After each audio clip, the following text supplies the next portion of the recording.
Gold trusted gold buyers. మీరు తాకట్టు పెట్టిన బంగారాన్ని విడిపించి ఈ రోజు ఉన్న మార్కెట్ ధరకు కొనబడను.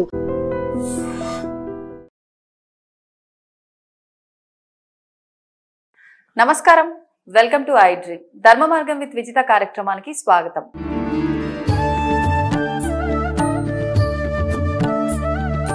ప్రస్తుతం మనతో పాటు ఉన్నారు ప్రముఖ జ్యోతిష్య వాస్తు పండితులు బ్రహ్మశ్రీ అన్నవరపు తిరుపతి మూర్తి అవధాని గారు. ఇప్పుడు గురువు గారితో మాట్లాడి మరిన్ని విషయాలు తెలుసుకుందాం. నమస్కారం గురుగారు.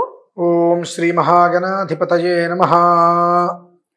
గురుగారు, బ్రహ్మ ముహూర్తం యొక్క ప్రాధాన్యత చాలా ఎక్కువ అని చెప్పి మనం నార్మల్ గా చేసే సమయంలో చేసే పూజలు కానీ పనులు కానీ ఫలితం వచ్చేదానికన్నా ఈ సమయంలో బ్రహ్మ ముహూర్తంలో చేస్తే వచ్చే ఫలితం రెట్టింపు ఉంటుందని చెప్పి, ఎందుకు అంత వైశిష్ట్యము అని అంటే దేవతలు సంచరిస్తుంటారు ఆ సమయంలో అని చెప్పి చెప్తుంటారు. అసలు కరెక్ట్ గా బ్రహ్మ ముహూర్త సమయం ఎప్పుడు అని అంటే 3 నుంచి 4 అని చెప్తారు. లేదు అంటే సూర్యోదయానికి ముందర ఒక 40 నిమిషాలు అంటారు. రకరకాలుగా అంటుంటారు. అసలు ఆ సమయం కరెక్ట్ గా ఎప్పుడు, నిజంగా ఆ సమయంలో చేస్తే రెట్టింపు ఫలితం ఉంటుందా, ఎలాంటి ఆరాధనలు చేయాలి? తప్పకుండా. యద్బ్రాహ్మణానాం బ్రహ్మ నివ్రతం అని నాకు ఒక పేరు. ఇది బ్రాహ్మీ ముహూర్తం. దీనికి మన వాళ్ళు బ్రహ్మ ముహూర్తం అని పేరు మార్చేశారు. బ్రాహ్మీ ముహూర్తం. ఇప్పుడు మీరు ఒక మాట ఉన్నారు చూసారండి, మామూలు సమయంలో కన్నా ఆ సమయంలో చూస్తే ఎక్కువ రెట్టింపు ఫలితం చెప్పి, అసలు చెయ్యవలసిన సమయమే అది. కానీ అప్పుడు మనం దేవతార్చన అనేటువంటిది చెయ్యవలసిన సమయమే అది. మనం అప్పుడు చెయ్యట్లేదు కాబట్టి విడిగా ఇంకెప్పుడో చేసుకుని ఎప్పుడో ఒకనాడు ఆ రోజు నాడు చేద్దామని చెప్పి మనం ముందుకెళ్తున్నాం వాతావరణంలో. కానీ అనునిత్యము కూడా మనకు ఉషోదయం, అరుణోదయం, సూర్యోదయం 3 ఉదయాలు ఉంటాయమ్మా. ఉషోదయం తర్వాత అరుణోదయానికి సూర్యోదయానికి మధ్యలో సమయం బ్రాహ్మీ ముహూర్తం. ఉషోదయం అంటే మార్నింగ్ మనకు 3 గంటల నుంచి వస్తాయి. ఎర్లీ మార్నింగ్ 3 గంటల నుంచి ఎప్పటి వరకు? ఉషోదయం అనంతరం మనకు సూర్యోదయానికి 2:30 నుంచి 3 గడియలు. గడియ అంటే 27 నిమిషాలు సమయం.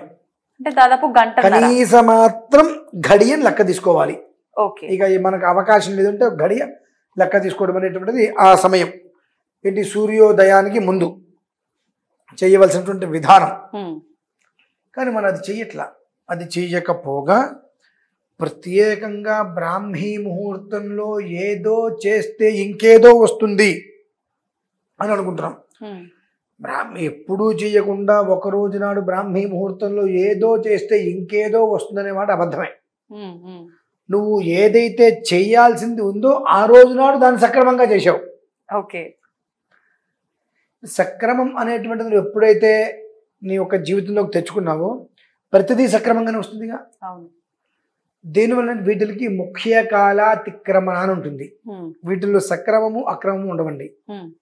సక్రమం లేదంటే ముఖ్య కాలాతిక్రమణం అంటే ఏ కాలంలో అయితే నువ్వు నిర్వర్తించాలో ఆ కాలాన్ని అతిక్రమించావు.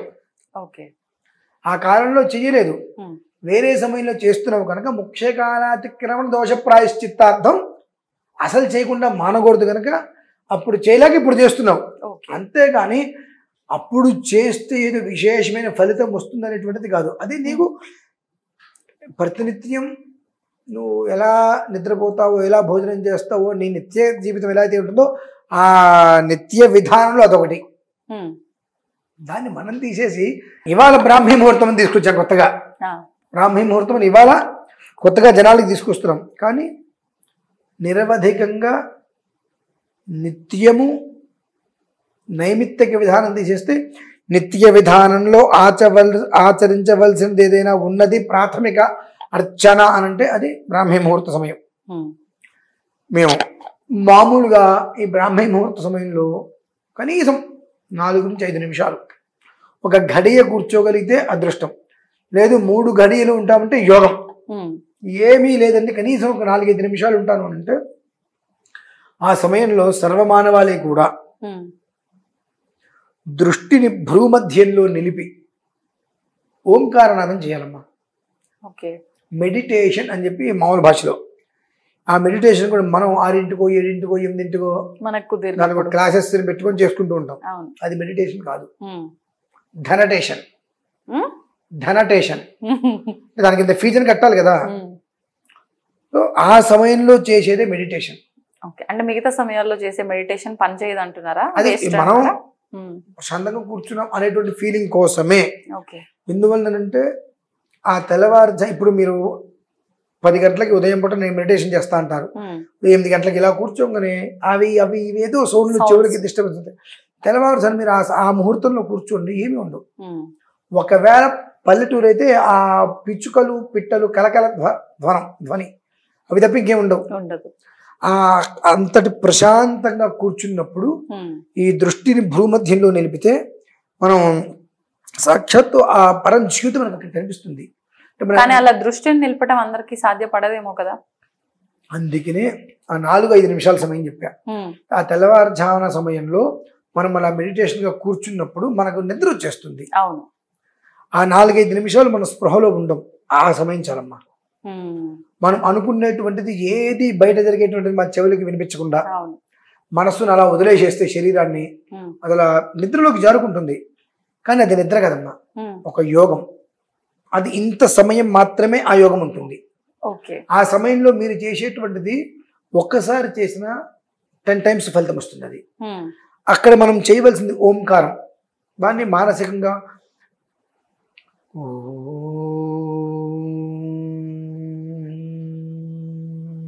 అని పెద్దగా చెప్పట్లేదు, మామూలుగా ఓంకారం మొదలుపెట్టి ఆ చివరికి ఆపేటప్పటికి దగ్గరగా 25 సెకండ్లు సమయం చేకూరుతుంది.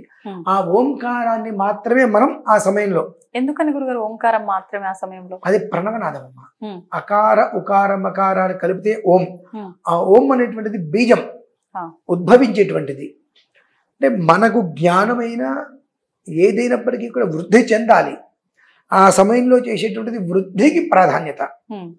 బీజం అనేది ఓం. ప్రతి దానికి కూడా సృష్టికి మూలం ఓంకారం. దాన్ని మనం ప్రణవం చేయటం వల్ల ఏమవుతుందంటే మనకు ఏం జరగబోతుంది అనేటువంటి విషయం మన కళ్ళకి తెలిసిపోతుందమ్మా. దాన్ని దివ్య దృష్టి అంటారు చూసారా, అటువంటి ఒకటి మీ భాషలో 6th సెన్స్. అది రీసెంట్ గా మీరు అనుకుంటారు దివ్య దృష్టి. దానివల్ల మనకు జరగబోయేవి తెలుస్తూ ఉంటాయి. 2, మన జీవితం ఏ స్థాయికి మనం మలుచుకోవచ్చు. జ్ఞానం ఉంది. మీకు ఇంట్లో అద్దం ఉందిగా, అద్దం నిండా మట్టి పూసేది మీకు ఏమైనా కనిపిస్తుందా? మట్టే కనిపిస్తుంది. తుడిచేస్తే మన చేతితో తుడుస్తున్నా అంతే ఉంటుంది. అవును, ఒక క్లాతో కాగితో పెట్టి మొత్తం తుడిస్తే అలా ఆ ఓంకార నాదాన్ని ఆ సమయంలో జపం చేయటం వలన ఆ మురికి మొత్తం పోతుందమ్మా. మేము ఆ సమయంలో రుద్రం పారాయణ చేసుకుంటాం. మురికి మొత్తం పోయింది అంటే బింబ ప్రతిబింబం, మనం ఎలా ఉన్నామనేటువంటిది ఎగ్జాక్ట్ ఆపోజిట్ లో మనకు అది కనిపిస్తుంది. మన నిద్రమోహంతో ఉంటే నిద్రమోహమే కనిపిస్తుంది. ఆ ప్రణవనాదం వలన ఎప్పుడూ కూడా వర్చస్సు తేజస్సు యశస్సు, వర్చస్సు తేజస్సు యశస్సు ఈ 3 కూడా మనకు బ్యాలెన్స్డ్గా ఉంటాయి లైఫ్ లో. కొంతమంది అంటుంటారు తొందరపాటు నిర్ణయాలు తీసుకునేవాడు, వాడికి విచక్షణ లేదు అని. అవి మన జోలికి రావమ్మా. ఏ నిర్ణయమైనా చాలా ప్రశాంతంగా నిర్ణయం తీసుకుంటే మళ్ళీ వెనకడుగా ఇక్కడ అది అవునా కాదా, అవసరమా కాదా అనేటువంటిది ఆ సమయం నిర్ణయిస్తుంది. ఎందువల్లంటే పూర్తిగా మనం దృష్టిని భూమధ్యంలో నిలిపినప్పుడు మనం శరీరాన్ని వదిలేస్తాం. అది ఒక రకమైనటువంటి యోగ స్థితిలోకి వెళ్ళిపోతుంది. ఆ యోగ స్థితిలోకి వెళ్ళిపోయినప్పుడు ఆ విశ్వం ఏదైతే ఉందో ఆ విశ్వం మనతో ఎప్పుడూ అనుసంధానంలోనే ఉంటుంది. అది మనకు తెలుసుకోవడం కష్టం. ఆ సమయంలో ఆ రెండింటిల మధ్యన కాన్వర్సేషన్ జరుగుతుంది. ఆ జరిగినప్పుడు ఏదైతే కాన్వర్సేషన్ జరుగుతుందో అది ఇక్కడ ఫిక్స్ అయిపోతుంది. అందుకని తెల్లవారుజామున లేచి అనుష్ఠానం కానీ ఏదన్నా చేసేటువంటి వాళ్ళు ఎప్పుడు పీస్ ఆఫ్ మైండ్ అంటారు చూసారండి, అలా ఉంటూ మనం చూస్తాం చాలా మంది. ఇప్పుడు ఎవరు లేరేమో కానివ్వండి, సూర్యోదయ పూర్వం నిద్రలేచి కాస్త ఆరాధన చేసుకునే వాళ్ళు మా మొహం ఎప్పుడు చూసినా చాలా ప్రశాంతంగా నిర్మలంగా, ఏ కష్టము వాళ్ళు దరిచేరదు. ఎందువల్లనంటే వాళ్ళ మైండ్ అనేటువంటిది ఒకదానికి సెట్ అయిపోతుంది. ఇది మంది కాదు కాబట్టి అసలు మనకి సంబంధం లేదు. సో అప్పుడు దీనికి సంబంధం ఉండదు. ఇది ఏం చెప్తే ఇది వినాల్సిందే. కాబట్టి వాళ్ళు ఎప్పుడు ప్రశాంతంగా కంట్రోల్లో ఉంటుంది. ఎవరైనా చేయొచ్చా గురుగారు ఓంకారం? చేయొచ్చమ్మా. ఇప్పుడు ప్రతినిత్యం చేయమన్నారు, ఆడవాళ్ళకి వీలు పడని ఆ 3-4 రోజుల్లో కూడా చేయొచ్చా? 4 మానేస్తారు, 5వ రోజు నుంచి అంతే. మెడిటేషన్ చేయడానికి ఏ టైం అయినా ఓకే అమ్మా. దానికి అంటే ఈ 4 రోజులు మానేయమని ఎందుకు అంటున్నామంటే చాలా మంది ఆ 4 రోజుల్లో మెంటల్ టార్చర్ అనుభవిస్తూ ఉంటారు, పెయిన్ వచ్చి బాగా. సో ఆ సమయంలో నువ్వు చెయ్యి అంటానికి కరెక్ట్ కాదు. ఆ సమయంలో వాళ్ళు ఎంత రిలీఫ్గా ప్రశాంతంగా ఉంటే తర్వాత మళ్ళీ వాళ్ళు తేరుకోగలుగుతారు. ఆ సమయంలో వాళ్ళు కొంచెం మెంటల్గా టార్చర్ అయినా శారీరకంగా వాళ్ళకు ఇబ్బంది పడ్డా ఆ తర్వాత దాని నుంచి బయటపడటానికి కొంత సమయం పడుతుంది. ఇది వీళ్ళకి రీసైకిల్ అమ్మా. అంటే ఇది ఒక్క విషయం చెప్పి నేను ముగిస్తాను, ఏమనుకోవద్దు. ఈ విషయం వచ్చింది కాబట్టి చెప్తున్నా. మా ఇళ్ళల్లో ఆడవాళ్ళు దూరంగా ఉంటే 3 రోజులు విడిగా కూర్చోబెట్టి వాళ్ళని ఏ పని విడిగా కూర్చోబెడుతుంటాం. మేమే వంట చేస్తాము, విస్తరాకుల్లో పెడతాము. ఇక 4వ రోజు స్నానమైన తర్వాత కూడా మీరు అలానే ఉండండి అని అంటాం, మేమే వంట చేస్తాం. ఎందువలన ఇది అంటే ఈ 4 రోజులలో ఒక్కోసారి వాళ్ళకి హార్మోన్స్ బ్యాలెన్స్ పూర్తిగా తప్పిపోతుంది, విపరీతమైన బ్లీడింగ్ అవుతుంది. వాళ్ళ నొప్పి చెప్పుకోలేరు, చెప్పుకున్న అర్థం చేసుకునేటువంటి జ్ఞానం మనకు ఉండదు. 5 కాసేపు అయితే తగ్గిపోతుంది అని ఏదో మనం అనేస్తాం. కానీ వాళ్ళు పడేటువంటి బాధ చాలా.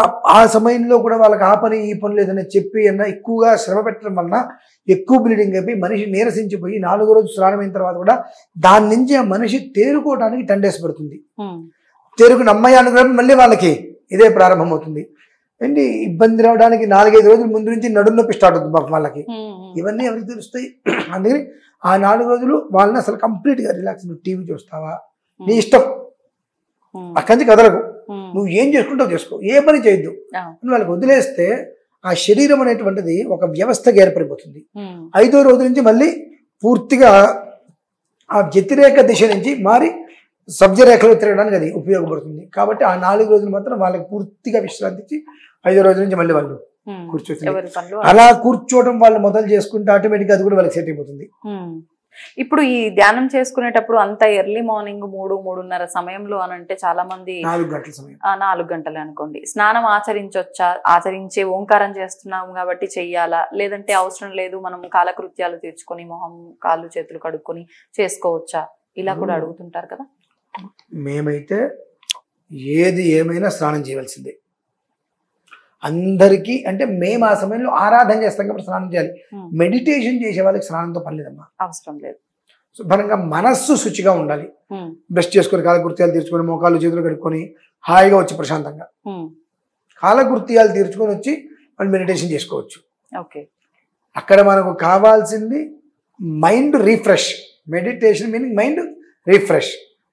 ఎప్పటికప్పుడు అప్డేట్ కావాలి. అది అప్డేట్ కావాలంటే ఇక్కడ ఎలాంటి టెన్షన్స్ ఉండకూడదు. ఆ టెన్షన్స్ లేకుండా ఉండాలంటే ఆ సమయంలో చుట్టుపక్కల జరిగేటువంటి ఈ చిటికి సౌండ్ కూడా మనకు రాదు కనుక మనకు చిటికేయటం రాదులేండి, చిటికి సౌండ్ రాలా. ఆ చిటికి సౌండ్ కూడా మనకు రాదు కనుక మైండ్ చాలా పీస్ఫుల్గా ఉంటుంది. ఆ సమయంలో ప్రశాంతంగా మనం కూర్చొని అన్నిటిని వదిలేస్తే ఈ 2 కళ్ళు భూమధ్యాన్ని చూస్తున్నప్పుడు మైండ్ అలా నిద్రలోకి జారిపోతుంది. జారిపోయినప్పుడు ఆ విశ్వం అనేటువంటిది మనతో పూర్తిగా కాన్వర్సేషన్ జరుగుతుంది. అది ఏదైతే చెబుతుందో దానికి మన మైండ్ రోజు రోజు రోజు రోజు రోజు రోజు రోజు సెట్ అయిపోతుంది. ఆ తర్వాత ఇక దేనికి ఎమోషనల్ కావు. మెడిటేషన్ ఈ బ్రాహ్మీ ముహూర్తంలో చేసేటువంటి దీనివల్ల ఏంటి మనకు యూజ్ అంటే ఎమోషనల్గా ఫీల్ అయిపోం. ఒక మనిషికి చాలా దగ్గరగా బాండింగ్ అయిపోతాం. ఒకవేళ తేడా వచ్చింది అదే నవ్వుతూ పక్కకి వెళ్ళే స్థితి. సో ఎవరైనా ఏదైనా చెప్పినా అది నిజమవుతాం, మనం వెళ్ళాం, కోపాలు వచ్చేస్తాయి, విడిపోతాం. సో అటువంటి స్టేజ్లో కూడా ఈ సమయంలో వీళ్ళు చేసిన దానివల్ల ఓకే ఏదో జరగడం జరిగింది, నువ్వేంటి అని గొడవలు వస్తాయి. కొన్ని రోజులు మనం దూరాన్ని మెయింటైన్ నవ్వుతూ మాట్లాడదాం, దూరాన్ని మెయింటైన్ చేద్దాం. సో ఒక 10 రోజులకి 20 రోజులకి 30 రోజులు తేడా తెలిసిపోతుంది ఎవరు ఏంటనేటువంటి విషయం. అప్పుడు మళ్ళీ చక్కగా మన ప్రేమగా దగ్గరికి రావచ్చు. నువ్వెంత అంటే మళ్ళీ తప్పు కాదని తెలిసినా మనం తొందరపాటు నిర్ణయం తీసుకున్నాం కాబట్టి మాట్లాడలేము. సో ఇటువంటివి జ్ఞానం అనేటువంటి వృద్ధి తీసుకొచ్చి మనిషికి బ్యాలెన్స్డ్ లైఫ్ని ఇస్తుందమ్మా. అది. ధన్యవాదాలు గురుగారు, చాలా మంచి విషయాలు తెలియజేశారు. తవ్వుతూనే శివలింగం సరే దాన్ని అట్లా కప్పేసేయండి, చూపించదండి. మూర్తి పూజ కాదు, సాక్షాత్ బ్రజేంద్ర నందన భగవాన్ ఉన్నారు మూర్తులు. ఏమీ ఆశించకుండా ఆరాధించే వాళ్ళు కూడా ఉన్నారా ప్రభుజీ? నిజమైన భక్తి అంటే మనకు తెలియదు కాబట్టి